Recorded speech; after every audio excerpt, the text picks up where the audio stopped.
3 दिसंबर 2024 को वित्त मंत्री निर्मला सीतारमण ने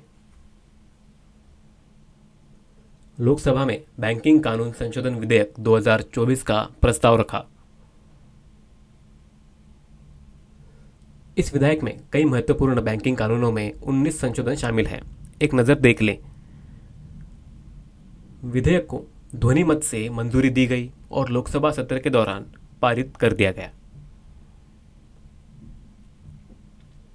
विभिन्न संशोधनों में से मैं आपको सबसे महत्वपूर्ण संशोधन के बारे में बताऊंगा, जिसे आप सभी को जानना चाहिए। यह नियम नॉमिनी के बारे में है। एक नामांकित व्यक्ति का होना महत्वपूर्ण है, इसलिए आपके लिए चीज़ों को आसान बनाने के लिए स्पष्टीकरण पर बारीकी से ध्यान दें।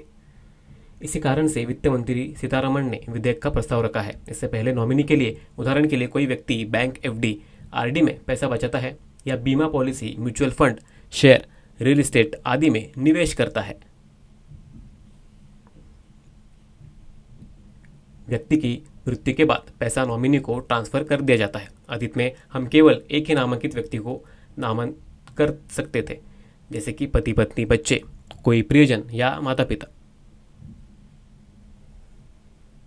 आपके पास केवल एक ही नामांकित व्यक्ति हो सकता था। कभी कभी कोई व्यक्ति नामांकित व्यक्ति को अपनी बचत के बारे में बताए बिना मर जाता था। खाते में पैसा हो सकता है, लेकिन नामांकित व्यक्ति को पता नहीं है। कभी कभी किसी व्यक्ति के निधन के बाद उनके बच्चे, जीवन साथी, रिश्तेदार या परिचित को बैंक खाते में पैसा मिलता है और वे उस पर दावा करते हैं।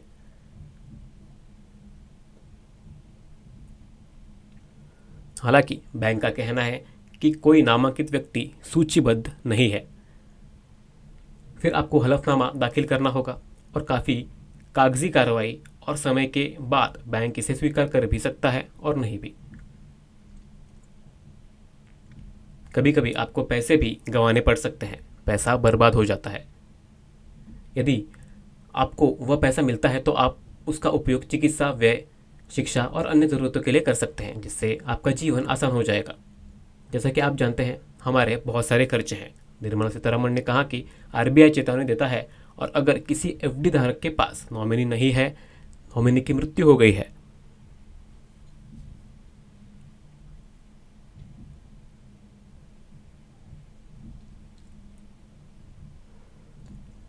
या उसे पता नहीं है और धारक चुप रहता है, तो इससे भ्रम पैदा होता है और बैंक के लिए एफडी ट्रांसफ़र करना मुश्किल हो जाता है।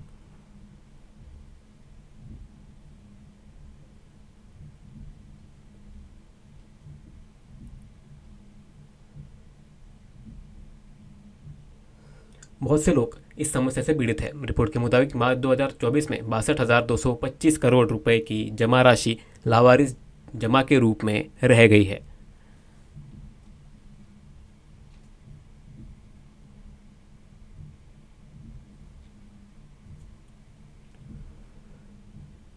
अब इसमें 26% की वृद्धि है। इसका मतलब यह है कि अधिक लोगों ने अपनी जमा राशि पर दावा नहीं किया। मार्च 2024 में दावा न की गई जमा राशि 78,223 करोड़ है। इसमें उल्लेखनीय वृद्धि हुई है। बड़ी मात्रा में धन जिसका अधिकार लोगों का है, बुजुर्गों की मृत्यु पर लावारिस रह जाता है। युवा लोग जमा करते हैं और यदि उनकी अचानक मृत्यु हो जाती है तो ऐसी जमा राशि का दावा करने के लिए कोई नामांकित व्यक्ति नहीं होता है, जिससे यह संशोधन लागू हुआ है। अब 4 उम्मीदवार होंगे, जबकि पहले केवल एक था। इसलिए सभी एफडी, आरडी और एमएफ धारकों को अब अपने खातों के लिए अधिकतम 4 नॉमिनी रखने होंगे। अगर खाताधारक का मृत्यु हो जाता है तो नॉमिनी की मालिकाना हक मिलेगा, या यदि नामांकित व्यक्ति की मृत्यु हो जाती है तो इसे अगले नामांकित व्यक्ति को दे दिया जाएगा। इसमें भी आपके पास विकल्प है। आपके पास 4 नामांकित व्यक्ति हैं और मान लीजिए कि आपके पास बड़ी जमा राशि है।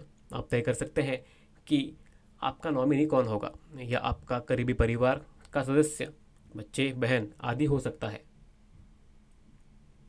तो 4 नामांकित व्यक्तियों में से आप प्रत्येक के लिए प्रतिशत हिस्सेदारी तय कर सकते हैं। या तो प्रत्येक को 25%, पहले नामांकित व्यक्ति को 30%, आप निश्चित प्रतिशत तय कर सकते हैं।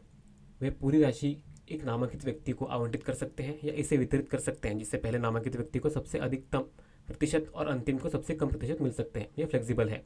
आप चाहे तो नया आवेदन जमा करके चारों नामांकित व्यक्तियों में से कोई भी नाम वापस ले सकते हैं या बदल सकते हैं।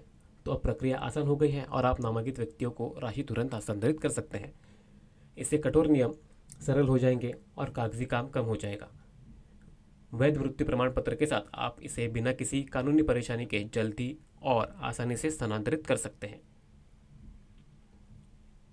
वित्त मंत्री निर्मला सीतारमण ने बिल पेश किया जो लोकसभा में पास हो गया है।